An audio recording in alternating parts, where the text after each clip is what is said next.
The world is changing fast, and we need to pay attention to things that we previously might not have paid a lot of attention to. In this case, I want to focus on a leader of a small country, El Salvador. His name is Nayib Bukele. And I want to focus on him because what he's doing is important in itself.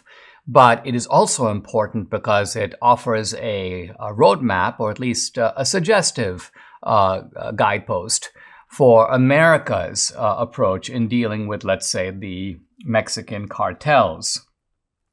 But let's start with this guy, Bukele. He's a young guy. If you look at videos or pictures of him, he looks like I don't know if he is, but he looks like he's 38 or 42. He's a young man with a kind of his hair tied back, and a beard, a kind of very distinctive Latin American look. And his party is an interesting party. I don't know the name of it. Debbie told me yesterday, but I've forgotten. In any event, it's a centrist party. It's neither right nor left. It's got sort of elements of the right, which is to say it's a party that emphasizes nationalism. It's a party that also is strongly committed to free speech. So two critically important values Bukele embraces.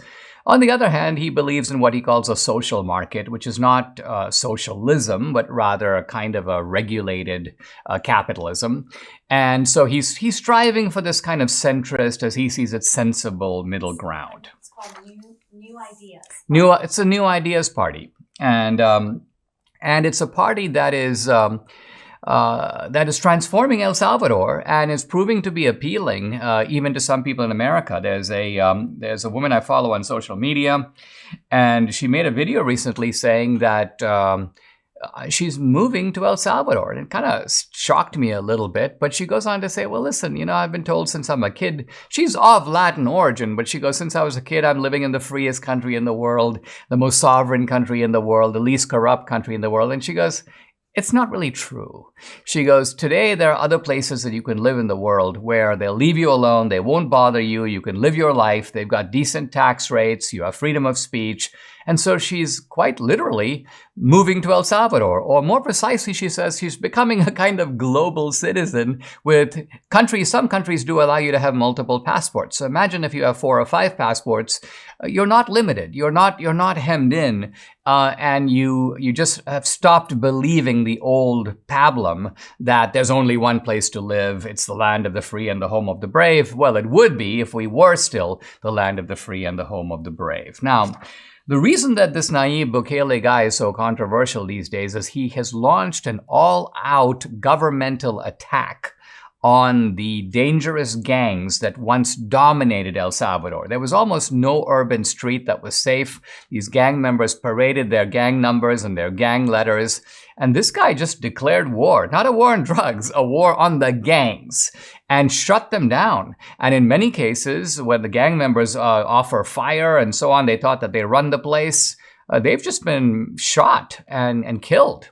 And in a kind of crowning blow, El Salvador has passed a law basically saying that when you are a gang member and you are killed, there can be no gang markings on your grave. So it's sort of like rubbing it in.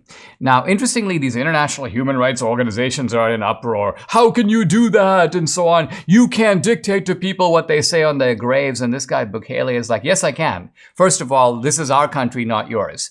Second of all, we're not saying that gang members can't have graves. We're saying that they can't decorate their graves with MS-13 or this street gang or that street gang. He goes, I'm just not going to allow that. You can't have gang names or gang signs. We are going after the gangs. So this so-called tombstone controversy is something that has been, the flames have been fanned on the international stage. But in El Salvador, this Bukele guy is extremely popular. New York Times runs an attack on him, basically goes, at a price, El Salvador stamps out its gangs. Well, what's the price? The price is what? Peace on the streets? People can now go out at night and sit in a cafe? Or here is Vox. Meet the MAGA movement's new favorite autocrat. Well, first of all, how is he an autocrat? He was popularly elected. He won a democratic election. No one's claiming that that election was somehow fraudulent. The American right is falling in love with El Salvador's president Nayib Bukele over his crime crackdown, but he's tearing down Salvadoran democracy. How? How is he tearing down Salvadoran democracy? First of all, has he suspended free speech in El Salvador? No, we have less free speech here than they do in El Salvador. Is he preventing due process of law? No, these gang members are going through criminal convictions. They're going through, it's a political prosecution, Dinesh. Oh yeah, really? The left is lecturing us now on political prosecutions. All that nonsense doesn't work anymore. It just doesn't. No one's paying any attention to it in the United States, let alone in places like El Salvador. By the way, this is the same guy, Bukele, who said when Trump was arrested, he goes, listen, whatever you think about Trump, whatever you think about the case against Trump, if any other leader around the world, such as me, were to arrest the leader of the opposition, there'd be worldwide screaming, and the United States would be pompously lecturing me about, you can't do this, this is not acceptable. Well, the United States has lost the credibility to do that anymore. Now, as I think about what this Bukele guy has accomplished, I think the ramifications go beyond El Salvador, because it really shows a way, for example, to Andres Manuel Obrador in Mexico. Hey, listen, you can use this recipe to go after the cartels. It also tells the United States. Now, the United States obviously has limits in what it can do. Debbie thinks we should kind of like go after the cartels. And I think we should too, but there may be some limits of sovereignty. What can we do on the Mexican side of the border? Lindsey Graham and some others have proposed that we designate the Mexican cartels like ISIS. They become international terrorist organizations. They certainly do operate in an international way. They operate all over Latin and South America. They have tentacles that reach as far as China.